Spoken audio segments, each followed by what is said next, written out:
الحمدللہ رب العالمین والصلاة والسلام علی سید المرسلین وعلی آلہ واصحابہ اجمعین اما بعد فاعوذ باللہ من الشیطان الرجیم بسم اللہ الرحمن الرحیم۔ گزشتہ درس قرآن میں ہم نے یہود کا جو رویہ تھا، یعنی ایک تو رسول اللہ صلی اللہ علیہ وسلم کے زمانے میں آپ کے ساتھ، اور اس سے پہلے جو ان کا طریقہ انبیاء کے ساتھ رہا، اس کے بارے میں ہم نے بات کی تھی۔ رسول اللہ صلی اللہ علیہ وسلم جب آپ مدینہ تشریف لائے تو قرآن مجید نے قوم یہود کو یہ بتایا کہ بھئی قرآن تمہاری کتاب کی یعنی تورات کی تصدیق کرنے والا ہے یا مصداق ہے۔ یعنی مصداق سے مراد یہ ہے کہ جیسے تورات اللہ کی طرف سے نازل ہوئی الہامی کتاب ہے، اسی طرح قرآن مجید بھی الہامی کتاب ہے۔ یعنی قرآن مجید کوئی انسانی کاوش اور کوشش نہیں ہے، جیسے تورات انسانی کوشش اور کاوش نہیں ہے، لیکن انہوں نے بغض کا راستہ اختیار کیا، ضدم زدہ جس کو کہا جاتا ہے نا، تعصب، مقابلے بازی، تصادم، یہ طریقہ انہوں نے اختیار کیا قرآن مجید کے حوالے سے۔ ویسے بھی انسان میں جو ارج ٹو ڈومینیٹ ہے، یعنی یہ خواہش کہ میں غالب آ جاؤں، غالب ہو جاؤں، یہ در حقیقت انسان کو ضد کی طرف، تعصب کی طرف اور انسان کو دشمنی کی طرف لاتا ہے۔ یہ تحریک یا یہ محرک آپ کہہ لیجئے۔ تو یہاں پہ اللہ سبحانہ و تعالیٰ نے یہ بتایا کہ بھئی یہ جو تمہارا انکار کرنا ہے یا جو تم نے اللہ کے کلام کا انکار کیا اور اس سے بغض کا راستہ تم نے اختیار کیا ہے، تو کہا کہ یہ تو اللہ کا فضل ہے، اللہ اپنے بندوں میں سے جس پر چاہتا ہے یہ فضل فرماتا ہے۔ تو یہ بات ہم نے کی تھی، اور ایک اور نقطہ میں گزشتہ درس میں سے آپ کو بتا دوں، وہ یہ کہ انبیاء کا قتل کرنا۔ فَلِمَ تَقْتُلُونَ انبیاء اللہ من قبل ان کنتم مؤمنین، کہ کیوں تم اللہ کے نبیوں کو قتل کرنے کے پہلے تم کوشش کرتے تھے اگر تم مومن ہو۔ اب یہ تقتلون کا جو لفظ ہے، یہاں پر ایک بڑی ہمارے ہاں تفسیری مواد میں اس پر بڑی بحث ہمیں ملتی ہے، وہ یہ کہ آیا کہ قتل جو اللہ فرماتا ہے تقتلون انبیاء اللہ، تو انبیاء کا قتل کرنا، تو یہ بحث ہمارے ہاں ہے کہ رسول جو ہیں ان کا قتل نہیں ہوا۔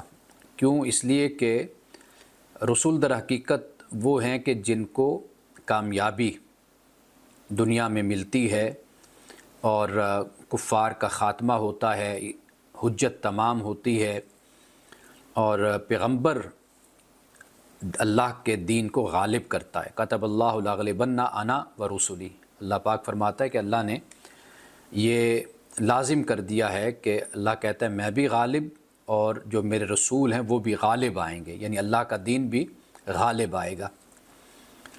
تو اس لیے رسول کے حوالے سے یہ ہے کہ ان کا قتل نہیں، لیکن یہ انبیاء کا قتل، یعنی رسول اور انبیاء میں جو فرق کیا جاتا ہے، تو یہ معلوم یہ ہوتا ہے کہ انبیاء کا قتل ہوا، رسول کا نہیں۔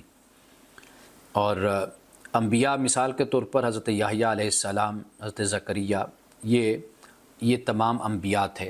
حضرت مسیح علیہ السلام آپ رسول تھے، قتل کرنے کی کوشش کے باوجود وہ قتل نہیں کر سکے حضرت مسیح علیہ السلام کو۔ حضرت موسیٰ، حضرت ہارون، یہ بھی رسول تھے، کوشش کے باوجود حضرت موسیٰ علیہ السلام اور حضرت ہارون کا بھی وہ قتل نہیں کر سکے۔ تو خیر یہ ہمارے تفسیری مواد میں یہ ایک بحث ہمیں ملتی ہے، لیکن اگر اس تقتلون کا ترجمہ یہاں پر اللہ نے یہ نہیں فرمایا قتل تم نے قتل کیا، بلکہ کہا تقتلون، اس میں ایک کوشش کا عنصر موجود ہے، یعنی گرامر کے لحاظ سے اگر ہم دیکھتے ہیں تو تقتلون کا مطلب کہ تم اس بات کو آخری حد تک یعنی اختیار تم نے کیے رکھا کہ تم کوشش میں رہے کہ بھئی تم نبیوں کا قتل کرو۔ یہ معنی بھی بعض مفسرین نے بیان کیا ہے۔ خیر، اب اس سے ہم آگے بڑھتے ہیں۔ بات ہم نے یہاں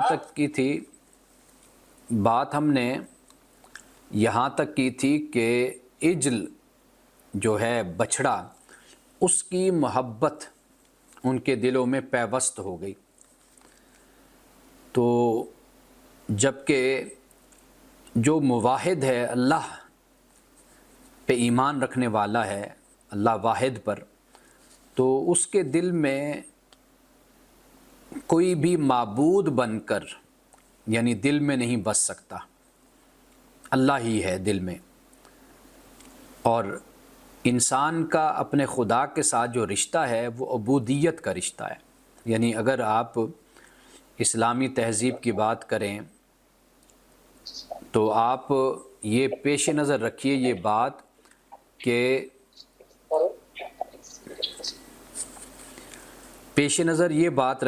کہ انسان کا خدا کے ساتھ جو رشتہ ہے وہ عبودیت کا ہے، اور اسلامی تہذیب اور مسلمان جو معاشرت قائم کرتے ہیں اس میں بنیادی نقطہ ہی یہی ہوتا ہے کہ وہ اپنے معاملات میں ہر لمحہ اور ہر موقع پر یہ دیکھتے ہیں کہ ہمارے خدا کا اس حوالے سے کیا حکم ہے۔ یہ بنیادی بات ہے۔ اب اس کے بعد دیکھیے اللہ پاک فرماتا ہے قُلْ إِنْ كَانَتْ لَكُمُ الدَّارُ الْآخِرَةُ، یہاں تک آیت نمبر 93 تک ہم نے غالباً پڑھا تھا گزشتہ درس میں۔ قُلْ إِنْ كَانَتْ لَكُمُ الدَّارُ الْآخِرَةُ عِنْدَ اللَّهِ خَالِصَةً مِّن دُونِ النَّاسِ فَتَمَنَّوُا الْمَوْتَ إِن كُنتُمْ صَادِقِينَ۔ اے نبی صلی اللہ علیہ وسلم، آپ یہ کہہ دیجئے کہ تمہارے لیے اگر ہے دار آخرت اللہ کے نزدیک خالص باقی انسانوں کو چھوڑ کر، تو پھر موت کی تمنا کرو، ان کنتم صادقین، اگر تم سچے ہو۔ یہ اب ان لوگوں کے بارے میں بات کی جا رہی ہے کہ جو دل میں تو دنیا کی محبت کو رکھتے ہیں، اپنے خاندان کی محبت کو، مال کی محبت کو، دولت کی محبت کو، ہوس ہے ان میں، لیکن اوپر سے آخرت کا بڑا ذکر کرتے ہیں، بڑا وظیفہ پڑھتے ہیں۔ یہاں پہ ان لوگوں کا ذکر ہوا، یعنی مخاطب تو یہود ہی ہیں۔ وَلَن يَتَمَنَّوْهُ أَبَدًا بِمَا قَدَّمَتْ أَيْدِيهِمْ، کہا کہ یہ کبھی بھی تمنا نہیں کریں گے موت کی۔ کیوں؟ وجہ یہ ہے کہ ان کے ہاتھوں نے جو بھیجا، یعنی جو ان کے کرتوت ہیں، جو ان کے اعمال ہیں، انہیں پتہ ہے کہ جو ہمارے اعمال ہیں، تو یہ کبھی بھی موت کی تمنا نہیں کریں گے۔ واللہ علیم بالظالمین، اور اللہ تعالیٰ ظالموں کو جاننے والا ہے۔ اگر شوکت صاحب کو میری آواز جا رہی ہے تو ان کا مائک بار بار اوپن ہو جاتا ہے۔ تو اب یہاں پر آپ دیکھیے کہ ظاہری طور پر دین سے محبت کا دم بھرنے والے، خدا کی توحید کا دعویٰ کرنے والے، ایمان رکھنے کا دعویٰ کرنے والے، جب دل انسان کا نفاق کے راستے پر چل پڑے اور دو رخی کو اختیار کر لے، دو رخا پن اختیار کر لے، تو پھر وہ کبھی بھی موت کی تمنا نہیں کرتا۔ اب آپ ذرا رسول اللہ صلی اللہ علیہ وسلم کے صحابہ کی سیرت کو اگر آپ پڑھیں، مومنین کو، آپ دیکھیں گے کہ وہ جہاد میں پیغمبر اسلام صلی اللہ علیہ وسلم کے ساتھ لڑنا، آپ کی سرپرستی میں، رہنمائی میں کفار کے خلاف لڑنا، اس کو اپنے لیے بڑی سعادت خیال کرتے تھے، اور اس حال میں دنیا سے چلے جانا یعنی شہادت کی موت کو حاصل کرنا، اس کو اپنے لیے بڑا مرتبہ خیال کرتے تھے۔ ایسے بہت سے واقعات ہیں، غزوہ احد کے موقع پر، غزوہ بدر کے موقع پر، غزوہ خندق کے موقع پر آپ پڑھ کر دیکھیے، ایمان تازہ ہو جاتا ہے۔ یعنی ایک صحابی کے بارے میں آتا ہے، غالباً حضرت عبداللہ ان کا نام ہے، کہ وہ رات کو یہ دعا کرتے ہیں، اللہ کل میں جب میدان جہاد میں، میدان جنگ میں اتروں تو وہاں میرا جو مقابلہ ہے جب وہ دشمن سے ہو، کافر سے ہو، تو وہ مجھے قتل کر دے، صرف قتل نہ کرے بلکہ میرا مسلح کر دے، یعنی میرے ناک، کان، آنکھیں نکال دے، کاٹ دے، اور جب کل میں تیرے پاس تیری بارگاہ میں پہنچوں تو مجھ سے پوچھے عبداللہ یہ تیرا حال کیوں ہوا، یعنی آنکھیں نکال دیں دشمن نے یا ناک کاٹ دیا، مسلح بنا دیا، تو پھر مجھ سے پوچھے کہ اے عبداللہ یہ تیرا حال کس نے کیا، کیوں ہوا، تو پھر میں عرض کروں کہ مولا یہ سب کچھ تیری محبت میں ہوا۔ یہ اصل ایمان کی طاقت ہے۔ رسول اللہ صلی اللہ علیہ وسلم نے دو باتوں کو بیان کیا کہ اس کی محبت تمہیں زوال پذیر کر دے گی، یعنی تمہیں پست کر دے گی، دوسری قومیں تم پر اس طرح حملہ کریں گی کہ جیسے دسترخوان پر لوگ ٹوٹ پڑتے ہیں۔ ایک فرمایا کہ مال کی محبت ہے، دنیا کی محبت، مال کی محبت، اور دوسرا فرمایا کہ موت کا خوف۔ تو یہ دو چیزیں ہیں جنہیں رسول اللہ صلی اللہ علیہ وسلم نے بتایا اور ہمیں خبردار کیا، اور آج صورتحال پھر ہماری ایسے ہی ہے کہ یہ دو ہی چیزیں ہیں کہ جس سے ہم پستی کا شکار ہوتے ہیں۔ یعنی ایک تو یہ ہے کہ حرام حلال کا فرق کیے بغیر ہم اپنی بھوک مٹانا چاہتے ہیں، لیکن جو وہ مٹتی نہیں ہے، حرام کھا کر اور زیادہ بھڑک اٹھتی ہے۔ تو مال کی محبت اور پھر موت کا خوف، یہ دو باتیں رسول اللہ صلی اللہ علیہ وسلم نے بیان فرمائی۔ تو یہی حالت قوم یہود کی بھی تھی، جسے یہاں قرآن مجید نے بیان کیا کہ ظاہری طور پر بڑا آخرت کا ذکر کریں گے اور دینداری کا مظاہرہ کریں گے، لیکن حالت یہ ہوگی بزدل ہوں گے، اندر سے موت سے ڈرتے ہوں گے، لیکن ظاہری طور پر کہیں گے کہ نہیں۔ اب اس کے بعد دیکھیے فرمایا وَلَا تَجِدَنَّهُمْ أَحْرَصَ النَّاسِ عَلَىٰ حَيَاةٍ، کہ تم انہیں سب سے بڑھ کر جینے کا حریص پاؤ گے، یعنی ان کو جینے سے بڑی ان کو محبت ہوگی۔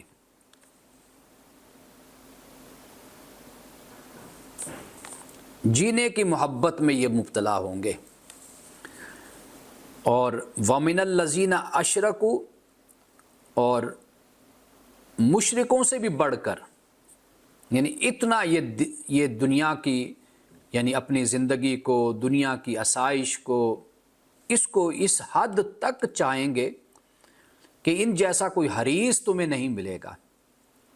یود احدہم لو یعمر الف سنہ، ان میں سے ایک شخص یہ چاہتا ہے کہ کسی طرح 1000 برس جیے۔ الف سنہ، 1000 برس، کاش ایسا ہو جائے کہ ہم 1000 برس زندہ رہیں۔ وما هو بمزحزحه من العذاب ان يعمر، حالانکہ لمبی عمر بہرحال اسے عذاب سے تو دور نہیں پھینک سکتی۔ یہ تو نہیں ہو سکتا 100 سال ہو جائے، 150 سال ہو جائے، 200 سال ہو جائے۔ آخر حضرت نوح علیہ السلام کے زمانے کے لوگ تھے نا، کہ حضرت نوح علیہ السلام 950 سال ان کو تبلیغ کرتے رہے۔ حضرت شیس کے بارے میں پڑھ رہا تھا کہ کوئی 912 سال غالباً ان کی عمر ہوئی، تو 100-200 سال کی عمر میں ان کو نبوت ملی، تو 700-750 سال تو وہ بھی تبلیغ کرتے رہے۔ تو لیکن آخر پھر بھی وقت تو گزر گیا نا، موت تو آ گئی۔ واللہ بصیر بما یعملون، اور اللہ تعالیٰ دیکھنے والا ہے جو وہ کرتے ہیں، ان کے اعمال سے اللہ سبحانہ و تعالیٰ واقف ہے۔ اب یہاں پر آپ ایک دو باتیں ہیں جن کو پیش نظر رکھنا ضروری ہے، وہ یہ ہے کہ اللہ پہ پختہ ایمان اور انسان کا دین سے وابستہ ہونا یہ نہیں ہے کہ اس سے کوئی دنیا سے جی اٹھا لینا چاہیے اور انسان کو بالکل ہی بے پرواہ ہو جانا چاہیے تجارت سے، کاروبار سے، معاملات زندگی سے، یہ نہیں ہرگز مطلب۔ اس کا مطلب اصل یہ ہے کہ اللہ کو ہر معاملے میں ترجیح دینا، اللہ سبحانہ و تعالیٰ کو ہر معاملے میں ترجیح اور پریفرنس ہو تو خدا کو ہو۔ ایک تو یہ بنیادی بات ہے جو ہمیں سمجھنی چاہیے۔ جب دو چیزوں کا ٹکراؤ ہو تو ہماری ترجیح، ہماری پریفرنس وہ خدا ہو۔ وہ یہ نہیں ہونا چاہیے کہ کوئی بیچ میں سے کوئی چور دروازہ کوئی نکل آئے، کوئی ایسا راستہ بن جائے کہ اس سے سانپ بھی مر جائے، لاٹھی بھی نہ ٹوٹے۔ یہ نہیں ہے، یہ جذبہ نہیں ہونا چاہیے کسی مومن میں۔ وہ اللہ کی بارگاہ میں عرض کرے، مولا جو تیرا حکم ہے سر تسلیم خم، میں اپنے سر کو تیرے حکم کے سامنے جھکاتا ہوں۔ ایک تو یہ جب دین کے ساتھ اور خدا کے ساتھ انسان کا تعلق جڑ جاتا ہے، مضبوط ہو جاتا ہے، تو پھر باقی چیزیں جو ان سے ہوتی ہیں وہ پھر ان کی ترجیح اس سے ثانوی حیثیت اختیار کر لیتی ہے، یعنی اولیت جو ہے وہ خدا کو حاصل ہے۔ وہ جس کے لیے میں ایک لفظ بولا کرتا ہوں کہ گاڈ اورینٹڈ لائف، اللہ اورینٹڈ، انسان کا رخ اپنے خدا کی طرف ہو بس ہر معاملے میں۔ اور اگر والدین ہیں، اولاد ہے، یہ سارے جو رشتے ہیں، سارے معاملات یہ نبھانے ہیں، لیکن اس لیے نبھانے کہ خدا کا حکم ہے کہ یہ نبھاؤ۔ والدین کے ساتھ محبت کرو، اولاد کے ساتھ محبت کرو، بیوی بچوں کے حقوق ادا کرو، رشتہ داروں کے حقوق ادا کرو، انسانیت کی بہتری کے لیے کام کرو، اس میں کوئی ممانعت نہیں ہے۔ لیکن کیوں؟ اس لیے کہ خدا کا حکم ہے، میرے خدا نے یہ کہا ہے، تو یہ سب کچھ ہو خدا کی محبت میں۔ ایسا نہیں ہونا چاہیے کہ بھئی کہ ہم قوم یہود کی طرح کوئی راستے تلاش کرتے پھریں کہ کس طرح کہ بھئی خدا کا حکم بھی پورا ہو جائے اور ہماری خواہشات بھی پوری ہو جائیں۔ تو یہ انداز جو ہے نا، اس سے پھر موت کا ڈر پیدا ہوتا ہے انسان میں۔ اس لیے کہ وہ جو غالب نے غالباً کہا کہ آئی قضا لے چلی چلے، تو یہ جو معاملہ ہے اپنے آپ کو خدا کے، یہ احساس ہے۔ یعنی میرے پاس ایسے کیسز آتے ہیں کہ ان کی پریشانی کی جو وجہ ہوتی ہے کہ وہ اس لیے پریشان ہوتے ہیں کہ وہ خدا سے ہٹ کر معاملات کو دیکھ رہے ہوتے ہیں۔ خدا کے تابع ہونا کہ جو اللہ کا حکم ہے وہ پورا کرنا ہے، خدا نے حکم دیا کوشش کرو، محنت کرو، یہ اپنی جگہ پر ہے۔ لیکن اس کے باوجود اگر نتیجہ خیزی نہیں ہے تو یہ میرے مولا کی مرضی ہے، یہ اللہ کی مرضی ہے۔ اپنی طرف سے رب سے تعلق کسی طرح بھی کمزور نہیں ہونا چاہیے۔ لوگ کوئی تکلیف آ گئی، کوئی مصیبت آ گئی، کوئی مشکل آ گئی تو نعوذ باللہ خدا کی انکاری ہو جاتے ہیں، شکوہ کرنا شروع کر دیتے ہیں، شکایت کرنا شروع کر دیتے ہیں، گلہ شروع کر دیتے ہیں۔ جی مجھ پر یہ مصیبت آئی تھی، میں نے اللہ کی بارگاہ میں نے شکوے کیے، میں نے گلے کیے اللہ سے۔ تو ایسے لوگ بھی ملاقات ہوتی ہے ایسے لوگوں سے، تو اس کی مرضی کے ساتھ انسان اس کی رضا کے ساتھ راضی ہو جائے تو یہ بہت بڑی نعمت ہوتی ہے۔ ایک روایت میں آتا ہے کہ حضرت موسیٰ علیہ السلام کی قوم نے آپ سے کہا تھا کہ بھئی اللہ سے یہ پوچھ کر بتائیں کہ وہ ہم سے کیسے راضی ہو۔ تو حضرت موسیٰ علیہ السلام نے اللہ کی بارگاہ میں عرض کی، مولا تو جانتا ہے تیرے بندوں نے کیا پوچھا ہے۔ تو اللہ نے فرمایا کہ اپنے بندوں سے یہ کہہ دو کہ تم مجھ سے راضی ہو جاؤ تو میں تم سے راضی رہوں گا، یعنی تم میرے ساتھ راضی ہو جاؤ، میری رضا کے ساتھ میرے ساتھ خوش ہو جاؤ، تو بس پھر میں تمہارے ساتھ راضی ہوں، میں تم سے خوشی ہوں۔ وہ جو قرآن مجید نے کہا کہ اوفوا بعہدی اوفی بعہدکم، کہ تم اپنے وعدے کو جو تم نے میرے ساتھ کیا پورا کرو، میں اپنے وعدے کو تمہارے ساتھ پورا کروں گا۔ تو یہ بات ہے کہ جو ایک مومن کو سمجھنی چاہیے۔ اور یہ جو قوم یہود کا، اہل کتاب کا ذکر ہوتا ہے تو یہ ایسے ذکر نہیں ہوتا۔ ہم سمجھتے ہیں کہ یہ صرف کہانیاں ہیں اور پڑھ لی ہم نے، یا ہمیں یہ پتہ چل گیا جی پہلے زمانے میں ایسے لوگ ہوا کرتے تھے، تو ذرا اس آئینے میں ہم اپنے آپ کو دیکھیں کہ ہم کہاں پر کھڑے ہوئے ہیں، خدا کے ساتھ ہمارا کیا تعلق ہے، وہ کتنا مضبوط تعلق ہے خدا کے ساتھ۔ اگر وہ کمزور ہے تو اس کو مستحکم کرنے کی ضرورت ہے۔ ہم خدا کو مانیں نہ مانیں، دور رہیں قریب رہیں، لیکن ایک دن وہ برپا ہونا ہے جب اس کی بارگاہ میں حاضری ہے، پہنچنا ہے، جانا ہے اس کے پاس۔ کوئی امیر ہے، کوئی غریب ہے، کوئی بڑا ہے، چھوٹا ہے، کوئی کتنی عمر ہوگی، دنیا سے رخت سفر باندھنا ہے۔ لیکن اصل جو بات ہے وہ یہی ہے کہ انسان جتنا بھی جیے اپنے رب کے ساتھ جڑ کر جیے، اس کو کبھی نہ بھولے۔ تو یہ وہ بات ہے جو یہاں پر بیان کی جا رہی ہے۔ ہم تو صرف پڑھ کر گزر جاتے ہیں، غور نہیں کرتے ان باتوں پر کہ ہمارے اندر بھی یہ جو محبت زندگی کی اور موت کا ڈر یا نفرت ہمارے اندر نعوذ باللہ ہے، یہ خود اسی بات کی علامت ہوتی ہے کہ ہم نے پیدا کرنے والے کے ساتھ اپنے تعلق کو قائم نہیں کیا۔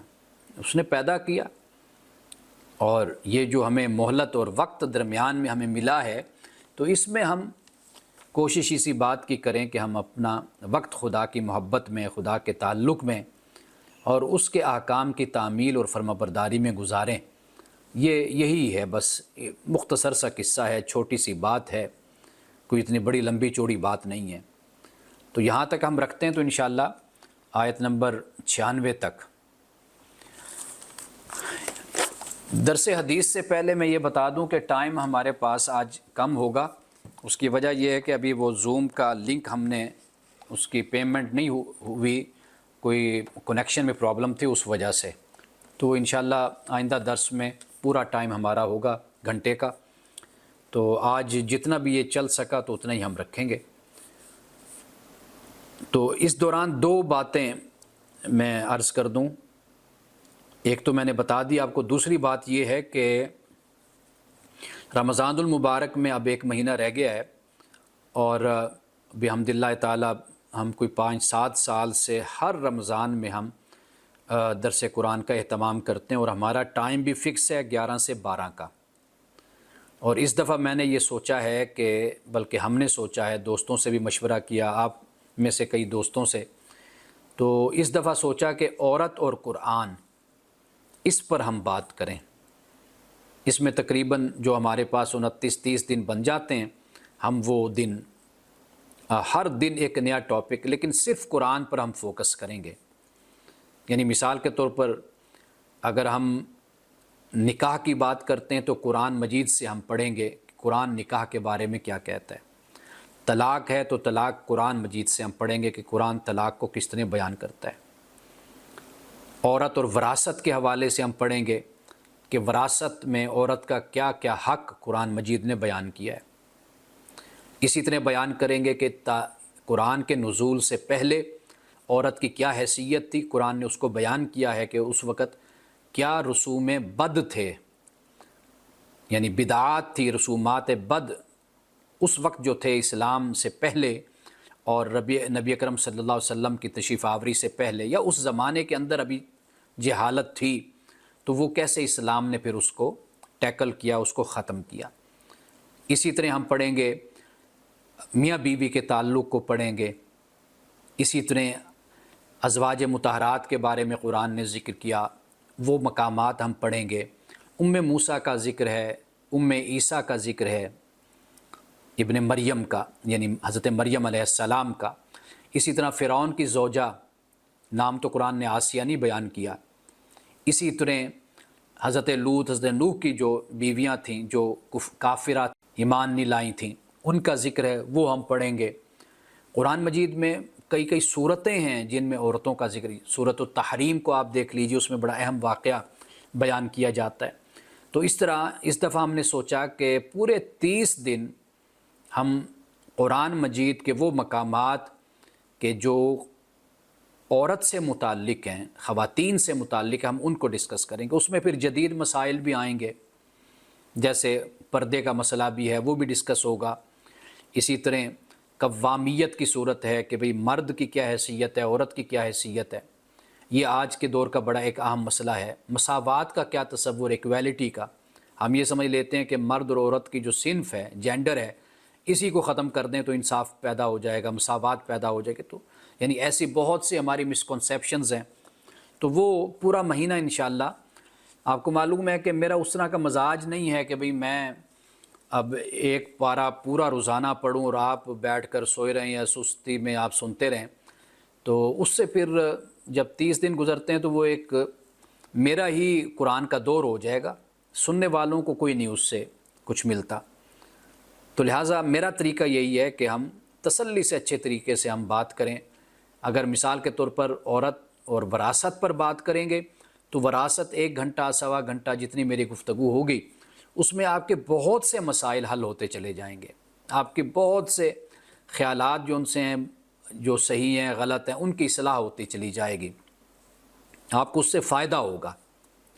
تو لہٰذا یہ ہمارا رمضان المبارک میں ہمارا پلان ہے، اور 1 دن پہلے ہم شروع کر لیں گے اور اسی طرح آخری 1-2 دن ہم پھر چھوڑ دیتے ہیں۔ تو اب ہم 10 منٹ ہمارے پاس ہیں، اس کے بعد یہ زوم بند ہو جائے گا، تو جب بند ہو تو آپ سمجھیے گا کہ اب اس کے بعد ہم نے شروع نہیں کرنا۔ رسول اللہ صلی اللہ علیہ وسلم، یعنی آپ کا جو اخلاق ہے، مزاح ہے، اس پر ہم گزشتہ درس میں بات کر رہے تھے۔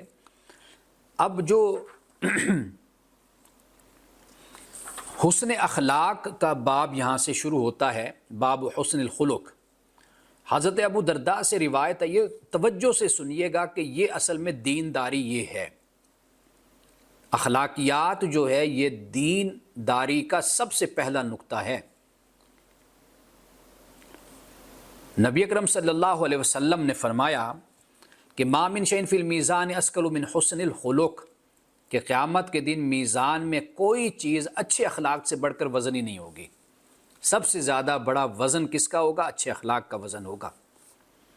حضرت عبداللہ بن عمر سے روایت ہے کہ وہ کہتے ہیں کہ رسول اللہ صلی اللہ علیہ وسلم لم یکن النبی صلی اللہ علیہ وسلم فاحشا ولا متفاحشا وکان یقول خیارکم احاسنکم اخلاقا، کہ رسول اللہ نہ تو فحش گو تھے، یعنی بعض لوگوں کی عادت ہوتی، آپ علیہ الصلوۃ والتسلیم اچھی گفتگو فرمانے والے تھے اور نہ تکلفاً فحش گوئی کرتے تھے۔ ایک عادت ہوتی ہے لوگوں میں، دوسرا یہ ہوتا ہے کہ لوگ کئی دفعہ غصے میں آ گئے، کبھی ایسا ہو گیا تو جان بوجھ کر پھر منہ سے ایسی باتیں، تو بلکہ آپ فرماتے تھے تم میں سے بہتر وہ ہیں جو اخلاق کے لحاظ سے سب سے عمدہ ہیں، وہ لوگ بہتر ہیں۔ اور یہ بھی فرمایا کہ میں تم میں سب سے بہتر اس لیے ہوں کہ میرے اخلاق اچھے ہیں اور میں اپنے گھر والوں کے ساتھ بھی اچھا ہوں۔ اب یہ روایت ہے حضرت عبداللہ بن عمر بن عاص سے کہ انہوں نے نبی اکرم صلی اللہ علیہ وسلم کو فرماتے ہوئے سنا، کیا میں تمہیں اس شخص کے متعلق بتاؤں جو تم میں سے مجھے سب سے زیادہ محبوب اور روز قیامت تم میں سے مجلس کے لحاظ سے میرے سب سے زیادہ قریب ہوگا؟ اخبرکم بِأَحَبِّكُمْ إِلَيَّ وَأَقْرَبِكُمْ مِنِّي مَجْلِسًا یوم القیامہ، رسول اللہ کو سب سے زیادہ محبوب اور مجلس کے لحاظ سے رسول اللہ کے زیادہ قریب۔ اب فساکت القوم، لوگ خاموش رہے۔ خاموشی کا مقصد یہ تھا کہ سوال رسول اللہ صلی اللہ علیہ وسلم نے فرمایا تو جواب بھی رسول اللہ مرحمت فرمائیں۔ فَأَعَادَهَا مَرَّتَيْنِ أَوْ ثَلَاثًا، رسول اللہ نے یہی اپنی بات 2 یا 3 مرتبہ دہرائی۔ قال القوم، قوم لوگوں نے کہا نعم یا رسول اللہ، جب آپ نے 3 دفعہ اپنی بات کو دہرایا تو پھر عرض کیا رسول اللہ جی۔ قال احسنکم خلوقا، فرمایا جس کا اخلاق تم میں سب سے اچھا ہوگا، یعنی اخلاق اچھا ہوگا تو 2 فائدے ہیں۔ کتنے بڑے فائدے ہیں آپ سوچئے ذرا، اپنی زبان کو کنٹرول میں رکھنا، دوسرے سے محبت کے انداز میں بات کرنا، خیر خواہ رہنا بن کر، ویلکمنگ انداز ہونا چاہیے، چہرے کے تاثر اچھے ہوں، دوسرے سے محبت کا انداز ہو، یہ دوسرے سے اخلاق اور محبت سے بات کی جائے۔ کتنا بڑا اجر ہے کہ رسول اللہ صلی اللہ علیہ وسلم کا محبوب بن جائے انسان، کتنی بڑی یہ دولت ہے کہ ہم رسول اللہ صلی اللہ علیہ وسلم سے اپنے جان اور اپنے مال اور دولت سے بڑھ کر محبت کرتے ہیں۔ اور پھر رسول اللہ اچھے اخلاق والے کو اپنا محبوب بنا لیتے ہیں، کتنی بڑی نعمت ہے یہ۔ اور پھر قیامت کے دن فرمایا کہ وہ میرے زیادہ قریب ہوگا۔ اب جیسے قیامت کے دن جنت میں مجلس سجی ہوگی تو وہاں پر نمایاں تو رسول اللہ صلی اللہ علیہ وسلم کی ذات اقدس ہوگی، لیکن پھر آپ نے فرمایا کہ اخلاق کے لحاظ سے لوگ میرے قریب ہوں گے، جس کا اخلاق جتنا اچھا ہوگا وہ اتنا قریب ہوگا۔ اسی طرح پھر جو لائنیں بنیں گی، جو جگہ ملے گی، وہ اخلاق کی بنیاد پر ملے گی۔ اب اس کے بعد دیکھیے حضرت ابو ہریرہ رضی اللہ تعالیٰ عنہ یہ بیان کرتے ہیں کہ رسول اکرم صلی اللہ علیہ وسلم نے فرمایا انما بعثت لیتمم صالح الاخلاق، مجھے اچھے اخلاق کی تکمیل ہی کے لیے مبعوث کیا گیا۔ اب ہماری حالت یہ ہے کہ ہم سمجھتے ہیں کہ جس کی داڑھی ہے وہ دیندار ہے، جو بڑی نمازیں پڑھ رہا ہے وہ دیندار ہے، لیکن رسول اللہ تو فرماتے ہیں دیندار وہ ہے جس کے اخلاق اچھے ہیں۔ نماز آپ پڑھتے ہیں وہ آپ کے لیے ہے، آپ داڑھی رکھتے ہیں وہ آپ کے لیے ہے، آپ ٹوپی پہنتے ہیں وہ آپ کے لیے ہے، لیکن لوگوں کے ساتھ جو آپ کا معاملہ ہے وہ تو اخلاق کا ہے نا، تو اس کو بہتر کرنے کی ضرورت ہے اور اس کی کوشش ہونی چاہیے۔ اب آخری حدیث میں سناتا ہوں۔ حضرت عائشہ صدیقہ رضی اللہ تعالیٰ عنہ سے روایتیں فرماتی ہیں کہ نبی اکرم صلی اللہ علیہ وسلم کو جب بھی دو معاملوں میں اختیار دیا گیا تو آپ نے ان میں آسان ہی کا انتخاب کیا۔ آج آپ آسانی کا انتخاب کرتے ہیں، کہتے ہیں دیکھو جی یہ بڑا ہی سست قسم کا انسان ہے، یا یہ دیکھو اس کو دین کے لیے جذبہ ہی نہیں ہے کام کرنے کا۔ تو رسول اللہ آسانی کا راستہ انتخاب کرتے ہیں جب تک وہ گناہ کا کام نہ ہوتا۔ اگر گناہ کا کام ہوتا تو آپ سب سے زیادہ اس سے دور رہنے والے ہوتے تھے، اور رسول اللہ نے اپنی ذات کے لیے کبھی انتقام نہیں لیا، الا یہ کہ اللہ کی حرمت کو پامال کیا جائے تو آپ اللہ کے لیے انتقام لیتے تھے۔ اللہ کی حرمت یعنی اللہ کے جو احکام ہیں، حدود ہیں، اللہ نے زنا پر سزا کو مقرر کیا، قذف پر مقرر کیا، چوری پر مقرر کیا، قتل پر مقرر کیا، جو حد لگائی، تو واضح بات ہے اس پر تو رسول اللہ نے عمل کروایا۔ لیکن اپنی ذات کی جب نوبت آئی یا وقت آیا تو آپ نے اپنی ذات کا بدلہ کبھی نہیں لیا کسی سے، آپ نے لوگوں کو معاف کیا، بہت حد تک لوگ گئے، آخری حد تک، لیکن رسول اللہ نے بدلہ نہیں لیا کسی سے۔ تو انشاءاللہ یہاں سے ہم آئندہ شروع کریں گے۔ جو رمضان کے حوالے سے میں نے چند گزارشات پیش کی ہیں، اگر اس میں کوئی آپ مشورہ دینا چاہیں، کوئی موضوع دینا چاہیں ٹاپک شامل کرنے کے لیے قرآن کی روشنی میں، تو میرے لیے بہت اچھا ہو جائے گا، آسانی ہو جائے گی مجھے کہ آپ ضرور ایک دو جو ٹاپک ہیں، موضوعات یا سوالات یا مسائل، وہ آپ میرے ساتھ ضرور شیئر کریں۔ تو انشاءاللہ ہر رمضان ہم بڑا بھرپور گزارتے ہیں، تو اس دفعہ بھی پورا یہ جذبہ ہے اور پورا ارادہ ہے پکا کہ ہم بہت اچھے طریقے سے انشاءاللہ تعالی رمضان المبارک کا مہینہ گزاریں گے۔ اللہ تعالی ہماری کوششوں کو اور محنتوں کو اپنی بارگاہ میں قبول فرمائے۔ السلام علیکم ورحمۃ اللہ وبرکاتہ۔